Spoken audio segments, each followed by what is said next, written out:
नमस्कार दोस्तों, स्वागत है आपका स्टडी फॉर सिविल सर्विसेज में। वीडियो को पूरा देखिए। कोई भी आपका फीडबैक है, कोई सजेशन है, तुरंत वीडियो में कमेंट करके जरूर बताइए। अच्छा लगे तो वीडियो लाइक जरूर कर लीजिए और ऐसे वीडियो लगातार फ्री में पाने के लिए चैनल को तुरंत सब्सक्राइब कर लीजिए और बेल आइकन को जरूर टैप कर लीजिए ताकि आगे भी सारे वीडियो आपको मिलते रहे। यूट्यूब में फॉलो करते हैं तो प्लीज ये वाला फ्री टेलीग्राम चैनल जरूर ज्वाइन कर लीजिएगा। सारे नोटिफिकेशन, सारे अपडेट यहीं पे आते हैं, ध्यान रखिएगा। स्टडी फॉर सिविल सर्विसेज का कोई भी पेड ग्रुप अगर आपको ज्वाइन करना है तो सिर्फ 856480560660897523864455 यही नंबर है हमारे, सिर्फ जहां पे कॉल या व्हाट्सएप कर सकते हैं। इंस्टाग्राम पे हमारा पेज जरूर फॉलो कर लीजिएगा, studyforcivil.services है। ट्विटर पे हमको जरूर फॉलो कर लीजिएगा, @studyforcivils है। सारे क्वेश्चन अटेम्प्ट करिए और स्कोर अपना तुरंत कमेंट करके बताइए। दोस्तों नमस्कार, स्टडी फॉर सिविल सर्विसेज में आप सभी का स्वागत है। आरओ पेड क्विज हम जो लगातार देख रहे हैं, कंटिन्यू करेंगे उसे। ठीक है, यहाँ पे नेक्स्ट वीडियो देखेंगे। हमारी ऑफलाइन टेस्ट सीरीज जल्दी आयोजित होने वाली है। ठीक है, उसमें आप रजिस्ट्रेशन करके बहुत ही नॉमिनल फी में ऑफलाइन टेस्ट दे सकते हैं, बिल्कुल एग्जाम जैसा माहौल। ठीक है, और आपसे रिक्वेस्ट है कि प्लीज़ आप जो है अपनी तैयारी को जांचने के लिए इस टेस्ट में शामिल हों। डिस्क्रिप्शन बॉक्स में जो कॉन्टैक्ट डिटेल्स हैं आप उस पर इसकी जानकारी लेकर के आप इसमें रजिस्टर कर सकते हैं। ठीक है, स्टार्ट करेंगे आज के फर्स्ट क्वेश्चन के साथ। पहले प्रश्न में पूछा गया है जनसंख्या के घनत्व, पॉपुलेशन डेंसिटी। जैसे आप सेंसस में पढ़ते होंगे ना कि किसी पर्टिकुलर स्टेट की डेंसिटी कितनी थी या भारत की कितनी थी। ठीक है, तो पर पर्सन स्क्वायर किलोमीटर जैसे हम ये देखते हैं। ठीक है, तो वही है ना कि number of persons per unit area, यानी पर यूनिट एरिया हमारा 1 किलोमीटर और उसके स्क्वायर में कितने व्यक्ति रहते हैं, उसी को पॉपुलेशन डेंसिटी के रूप में जाना जाता है। मुगल साम्राज्य के सेनापति जय सिंह फर्स्ट और शिवाजी के बीच पुरंदर की संधि कब हुई थी? तो ये बेसिकली देखेंगे औरंगजेब को रिप्रेजेंट कर रहे थे इसमें जय सिंह फर्स्ट, और इधर शिवाजी 1665 के राउंड ये ट्रीटी होती है जिसमें कुछ फोर्ट यानी किले थे जो एक दूसरे की रिकॉग्निशन हुई और उसमें एक्सचेंजेस वगैरह कुछ हुए थे। निम्नलिखित में से किस अनुच्छेद में शोषण के विरुद्ध अधिकार, यानी कि फंडामेंटल राइट में जो हम 6 प्रकार से विभाजन पहले बता चुके हैं आपको, तो उसी में राइट अगेंस्ट एक्सप्लॉयटेशन जो है वो आर्टिकल 23 और 24। ठीक, नेक्स्ट है अरुणाचल प्रदेश का टापू नृत्य या फिर उसको टापू भी कहते हैं, तो इसमें से किस समुदाय के सदस्यों के द्वारा किया जाता है? तो यहाँ पे पाई जाती है आदि ट्राइब। ठीक, तो आदि से संबंधित है टापू डांस, इसको याद रखेंगे। निम्नलिखित में से कौन सी एक अधातु है जो विभिन्न रूपों में पाई जाती है? ठीक, तो जैसे यहाँ पे कार्बन हो जाएगा। बेसिकली क्या है कि एलोट्रोपिज्म की जो एक कह लीजिए प्रॉपर्टी है उसकी वजह से इनके भिन्न रूप पाए जाते हैं। तो जैसे कार्बन के हम अन्य रूप पढ़ते हैं ग्रेफाइट और जैसे ये डायमंड वगैरह है ना, तो ये इसके रूप हो गए अन्य। देखिए प्लांट से संबंधित क्वेश्चन हालांकि आजकल तो उतने नहीं आते हैं, बट स्टिल यहाँ पे जैसे कुछ बेसिक चीज़ें हैं उसके बारे में देख लीजिएगा। फ्लावर का स्ट्रक्चर एक बार सर्च करके देखेंगे कि उसके कौन कौन से मुख्य रूप से भाग होते हैं बस। ठीक है, तो यहाँ पे अंतरम भाग यानी कि जो फूल का होता है, किसी ऐसे फूल नॉर्मल सा, मतलब किसी एग्जाम्पल फूल का ले लीजिए तो उसको पिस्टिल कहते हैं। ठीक है, एक तरीके से रिप्रोडक्टिव ऑर्गन भी कहा जाता है ये फूल का। अगला है भारत के सर्वोच्च न्यायालय के स्थान के संबंधित प्रावधानों का उल्लेख किस अनुच्छेद में किया गया है? तो स्थान का मतलब सुप्रीम कोर्ट की सीट से है, कहाँ पे उसकी हियरिंग हो सकती है। तो वैसे तो सुप्रीम कोर्ट स्थित है दिल्ली में। ठीक, लेकिन with the prior permission of president of India, जो चीफ जस्टिस ऑफ इंडिया है वो भारत में किसी भी स्थान पे सुनवाई कर सकते हैं और उस स्थान को सुप्रीम कोर्ट की कह लीजिए सीट माना जाएगा। ठीक, तो ये प्रावधान है अनुच्छेद 130 भाग 5 में। अगला है अल्लाह रखा, जो कि 12 साल की उम्र में अपने गुरु मियाँ कादिर बख्श की शागिर्दी में एक संगीत वाद्यंत्र सीखने के लिए इन्होंने घर छोड़ा और इसमें से किस वाद्यंत्र के प्रसिद्ध वादक बने? तो ये जो है तबला प्लेयर हैं फेमस। ठीक, कश्मीर के रीजन से बिलोंग करते थे मेनली ये। भारतीय सीमाओं पर सड़कों के विकास और अनुरक्षण के लिए कौन सा संगठन उत्तरदायी है, जिम्मेदार है? तो जितने भी कोस्टल एरियाज में आप देखते हैं, खास करके इंटरनेशनल बॉर्डर्स जो हैं, उन एरियाज में जो रोड का कंस्ट्रक्शन और मेंटेनेंस करते हैं वो बॉर्डर रोड ऑर्गेनाइजेशन। ठीक है, कलकत्ता शहर को किसने बसाया था? मॉडर्न डे जो वेस्ट बंगाल में आप कलकत्ता सिटी देखते हैं। ठीक, तो ईस्ट इंडिया कंपनी में एक प्रकार से एजेंट के रूप में था जॉब चॉर्नॉक। 1619 के अराउंड जो है इस सिटी को एक मॉडर्न लाइन्स पे स्टैब्लिश करने का श्रेय उसको जाता है। हुगली को जो कि वेस्ट बंगाल रीजन में है, तो बंगाल की खाड़ी में इसको समुद्री लूटपाट के लिए किसने अड्डा बनाया था अपना?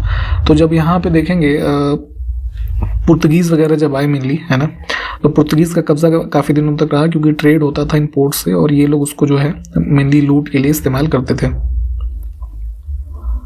निम्नलिखित में से कौन सा अम्ल नारियल के तेल में पाया जाता है? जो कोकोनट ऑयल होता है, खासकर सर्दियों में कई सारे लोग प्रेफर करते हैं बालों वगैरह में लगाने के लिए या अन्य पर्पसेस में, तो लॉरिक एसिड है ना, ये प्राकृतिक रूप से इसमें पाया जाता है।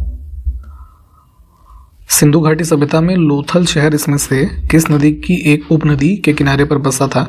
तो हमारे वर्तमान जो गुजरात का रीजन आप देखते हैं, लोथल सिटी यहाँ पे थी। और जो मेन रिवर है यहाँ पे जो कही गई है, ठीक है, तो साबरमती की एक उपनदी थी और उपनदी का क्या नाम था? भोगवा। ठीक। क्लासिकल डांसेस की लिस्ट हम पहले बता चुके हैं आपको, अलग अलग राज्यों से संबंधित, खास करके जैसे कथक नॉर्थ इंडिया उत्तर प्रदेश में है ना, और यहाँ पे जैसे मोहिनीअट्टम है तो ये केरला। किस राज्य में छठ पूजा का त्यौहार मुख्य रूप से मनाते हैं? तो ये मुख्य रूप से जो इसमें देवता की पूजा की जाती है वो सूर्य होते हैं, और बिहार का काफ़ी पॉपुलर जो है फेस्टिवल है दिवाली के बाद मनाया जाने वाला। सर्वाधिक व्यक्तिगत ओलंपिक स्वर्ण पदक इसमें से किसने जीते हैं? तो अमेरिकन स्विमर थे माइकल फेल्प्स। कुल इनके पास मेडल्स की संख्या थी 28 है ना, इंडिविजुअली जो इन्होंने जीते, इसमें से गोल्ड मेडल थे 23। अगला है निम्नलिखित में से कौन सा भारतीय संविधान के अंतर्गत वर्णित एक मौलिक कर्तव्य, फंडामेंटल ड्यूटी, हमने पहले बता रखा कई बार पार्ट 4A में, आर्टिकल 51A। तो 11 है इनकी कुल सूची, तो 11 में से चौथे नंबर पे मेंशन्ड है प्रोटेक्टिंग या डिफेंस करना अपने कंट्री को। भाखड़ा नांगल बांध इसमें से किस नदी पर बना है? तो सतलज रिवर फ्लो होती है हिमाचल प्रदेश से, ठीक है, ये लोकेशन है इसकी। भारत में ईस्ट इंडिया कंपनी की सफलता का राज क्या था? तो 1600 AD में इनको ब्रिटिश क्वीन की तरफ से एक चार्टर मिलता है ना, ट्रेड करने के लिए इंडिया में। तो उसके बाद की कहानी आपने मॉडर्न हिस्ट्री में पढ़ी होगी, ठीक है। तो यहाँ पे उस समय क्या था कि जब ये आए तो देखेंगे स्ट्रक्चर जो इंडिया में है, तो जो छोटे छोटे प्रिंसली स्टेट्स अपना अलग अलग रूल कर रहे थे, मुगल बादशाह अपना बढ़िया रूल कर रहे थे, तो इनमें एक राष्ट्रीय भावना की कमी थी। एज अ नेशन ये लोग नहीं थे, है ना, रीजनल पावर के तरीके रूल कर रहे थे। इसका फ़ायदा इन्होंने सबसे ज़्यादा उठाया और कंपनी की सेना को वेस्टर्न एजुकेशन या ट्रेनिंग मिली हुई थी और आधुनिक हथियार तो खैर थे ही, तो ये दोनों ही सफलता के कारण बने।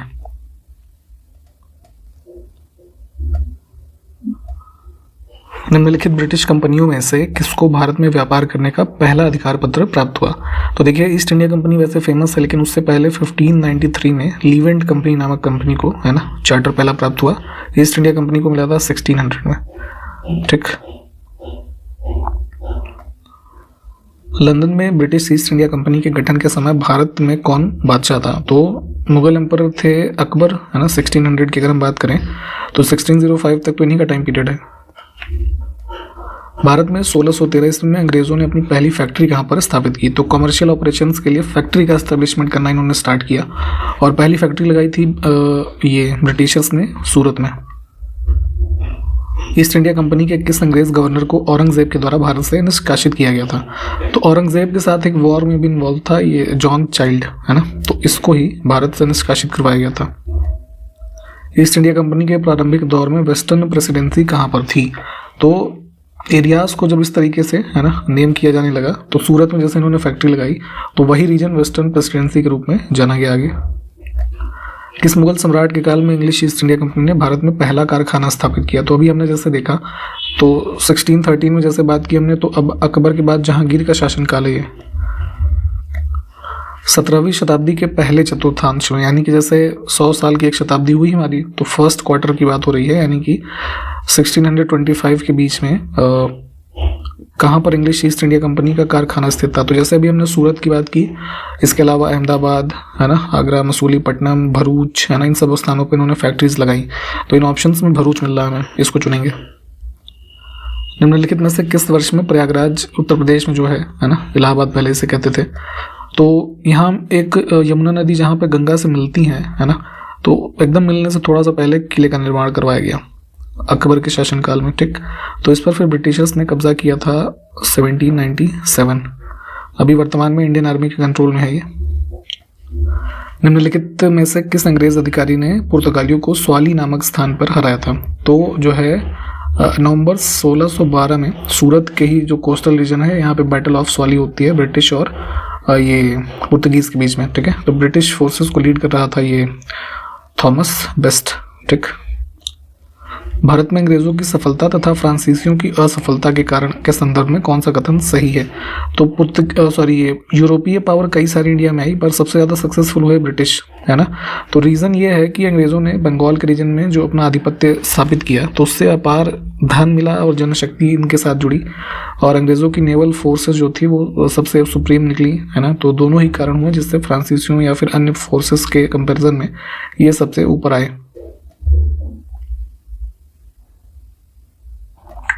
इंग्लैंड की ईस्ट इंडिया कंपनी की भारत में प्रथम निर्णायक सैन्य सफलता इसमें से कौन सी मानी जाती है? तो डिसाइसिव बैटल्स हुई सबसे पहली बैटल ऑफ प्लासी और सेकंड बैटल ऑफ बक्सर। तो पहली यहाँ पे चुनेंगे हम बैटल ऑफ प्लासी 1757, ठीक है। इनमें से किसको स्वर्ग से उत्पन्न सेना नायक कहा गया? तो जो है ब्रिटिश पीएम थे विलियम पिट, है ना, उन्होंने ये फ्रेज यूज किया था रॉबर्ट क्लाइव के लिए। एक नॉर्मल से क्लर्क के रूप में जो है ये आया था ईस्ट इंडिया कंपनी के साथ, और आगे चल करके इसका रोल आप हिस्ट्री में पढ़ा होगा आपने, ठीक है।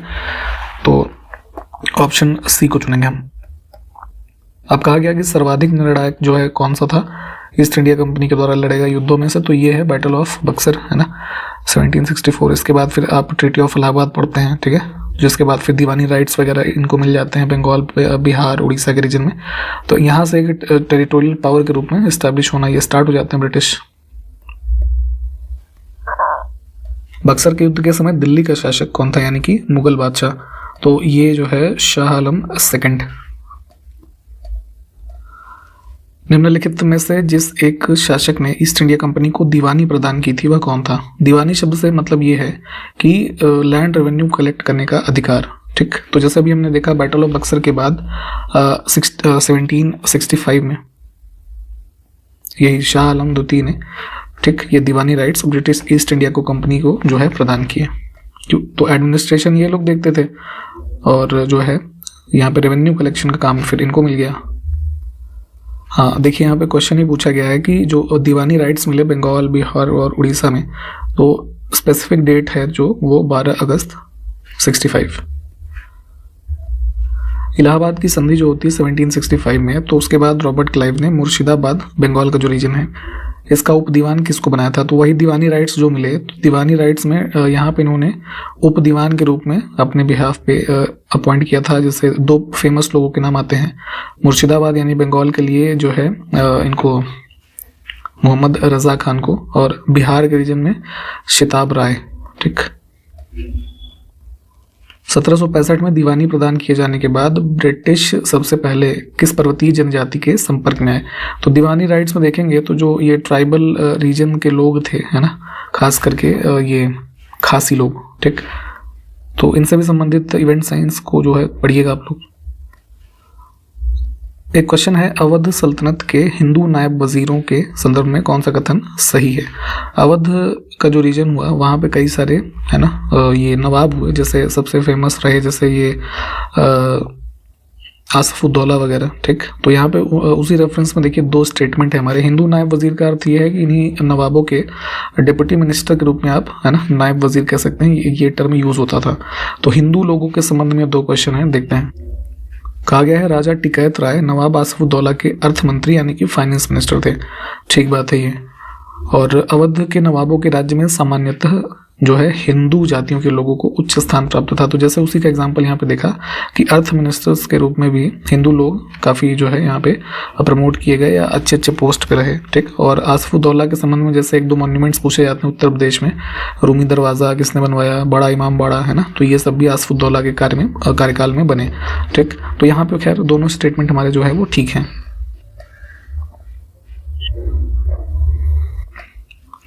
उस फ्रांसीसी सेनापति का नाम बताना है जो 1760 के वांडीवाश के युद्ध में पराजित हुआ। तो 1760 में वांडीवाश ये मद्रास को कैप्चर करने का जो एफर्ट रहा फ्रेंच का, उसके रेफरेंस में होता है। तो यहाँ पे फ्रेंच जो फोर्सेस था, है ना, काउंट लाली उसको लीड कर रहा था, और ब्रिटिशर्स की तरफ से आयर कूट, ठीक। तो यहाँ पे काउंट लाली को चुनेंगे हम।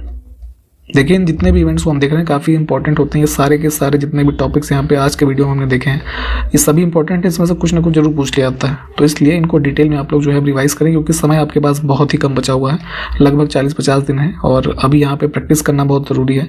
इसीलिए मैंने आपको स्टार्टिंग में बताया था कि हमारी जो ऑफलाइन टेस्ट सीरीज़ है आप उसको ज्वाइन कर सकते हैं, ठीक, बहुत ही नॉमिनल फी पे 150 रुपये के आसपास इसका चार्ज है। आप उसको दे करके अटेम्प्ट कर सकते हैं, रियल एग्जामिनेशन जैसा पूरा आपको यहाँ पे उस प्रोटोकॉल के साथ फॉलो करवाया जाएगा, ठीक है। उसके लिए डिस्क्रिप्शन बॉक्स में कॉन्टैक्ट डिटेल है, आपको बताया गया है पहले ही, अभी आपको बताया इसमें से ऊपर ही। तो उसी रेफरेंस में क्वेश्चन है कि कौन सा युग में सही सुमेलित है, तो कुछ प्रमुख युद्ध हैं और इसमें पार्टीज कौन थी, है ना। तो वांडीवाश का युद्ध यहाँ पे सही है, फ्रांसीसी और ईस्ट इंडिया कंपनी के मध्य। अन्य विकल्प जरा हमको कमेंट करके बताइए कोई, ये सब पहले बताया जा चुका है। निम्नलिखित में से किसने भारत में अंग्रेजों का सर्वाधिक विरोध किया, तो सबसे ज़्यादा अपोज हमने पिछले वीडियोस में भी देखा है कि जैसे खास करके मराठा लोगों ने शिवाजी के टाइम पीरियड से ही या उनके आगे के जो लोग हुए इन्होंने मोस्टली अपोज किया इन कंपैरिजन टू ये जो अन्य रीजनल रूलर्स हुए। 2 कथन है, सही को चुनना है, बहुत ध्यान से देखा करिए सही पूछा गया है या गलत, ठीक है। मोस्टली आपकी क्वेश्चन इसी वजह से गलत हो जाते हैं, आपको आ रहा होता है फिर भी। रॉबर्ट क्लाइव बंगाल का प्रथम गवर्नर जनरल था, तो ये स्टेटमेंट गलत है। प्रथम गवर्नर जनरल जो बंगाल का बना वॉरेन हेस्टिंग्स, ठीक है। और विलियम बेंटिक जो है भारत का प्रथम गवर्नर जनरल बना फिर आगे चल करके, तो ये वाला सही है, दूसरा सिर्फ।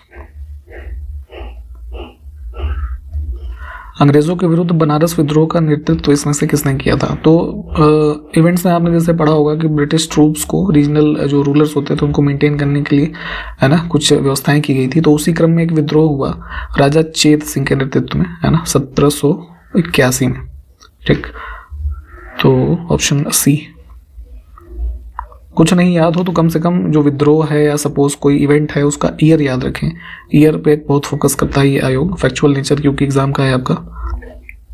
कलकत्ता में एशियाटिक सोसाइटी की स्थापना के समय बंगाल का गवर्नर जनरल कौन था, तो एशियाटिक सोसाइटी की स्थापना विलियम जोन्स के द्वारा की गई, ठीक, 1784 में, और ओरिएंटल स्टडीज़ को प्रमोट करने, इनकरेज करने के लिए इसको स्थापित किया गया था। तो इस टाइम पे कौन है यहाँ पे जो है बंगाल का गवर्नर जनरल, वॉरेन हेस्टिंग्स। सुरक्षा प्रकोष्ठ की नीति इसमें से किससे संबंधित है, तो सिक्योरिटी सेल पॉलिसी या फिर ये रिंग फेंस पॉलिसी भी इसको कहा जाता है इंग्लिश में। तो ये स्टार्ट की थी जो है वॉरेन हेस्टिंग्स ने। बेसिकली इसमें क्या था कि अपने जो एरियाज़ को बचाने के लिए अपने पड़ोसियों की भी जो बाउंड्रीज हैं उसको डिफेंड करने से संबंधित था ये, ठीक, ये पॉलिसी। तो ऑप्शन फर्स्ट को चुनेंगे। निम्नलिखित में से किसने बंगाल में द्वैध शासन प्रणाली को समाप्त किया, तो डुअल गवर्नमेंट जो ये रॉबर्ट क्लाइव के टाइम पे हमने अभी ऊपर देखा कि दीवानी राइट्स इनको मिले और एडमिनिस्ट्रेटिव राइट्स जो थे ये यही जो उस समय के नवाब निज़ाम होते थे ये सब इसको देखते थे। तो इस सिस्टम को आगे चल करके समाप्त किया था यही जो है वॉरेन हेस्टिंग्स ने, ऑप्शन सी, ठीक। तो यहाँ पे इस वीडियो को हमने कंप्लीट किया है। प्लीज़ सारे क्वेश्चंस को देखें, खास करके जितने भी टॉपिक्स सही है इसको रिवाइज करें, काफ़ी इंपॉर्टेंट क्वेश्चन सही है, ठीक है। इसके आगे से अगले वीडियो में कंटिन्यू करेंगे, तब तक के लिए नमस्कार, जय हिंद।